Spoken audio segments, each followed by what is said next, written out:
জ্বালানি সংকট ও পাইকারি বাজারে দাম বৃদ্ধির অজুহাতে সপ্তাহ ব্যবধানে রাজধানী সহ সারা দেশে আরও ঊর্ধ্বমুখী সবজি ও ডিমের দাম। বাজারে প্রতি কেজি পেঁপে 100 থেকে 120 টাকা, কাঁকরোল 120 এবং টমেটো বিক্রি হচ্ছে 80 থেকে 100 টাকায়। মাত্র এক সপ্তাহের ব্যবধানে ডজনে 50 টাকা বেড়ে ডিমের দাম ঠেকেছে 160 টাকায়।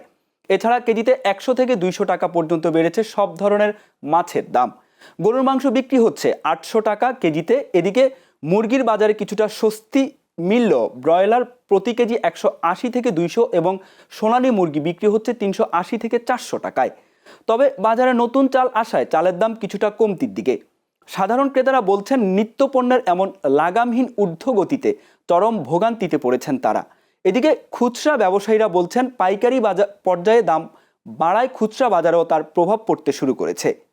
গত সপ্তাহের তুলনায় লাল একটু বেশি, আর ব্রয়লার আর সোনালী একটু কমছে। এই সবজিগুলা কারণ বাজার আসতে যে পরিমাণ রাস্তায় চাঁদা দিতে হয়, মূলত এটা কমলে পরে সবজির দাম কমে যাবে, অটোমেটিক্যালি কমে যাবে। কৃষক কিন্তু এই দাম পাচ্ছে না। তারও একটু মানুষের ক্রয় ক্ষমতার একটু বাইরে আর কি।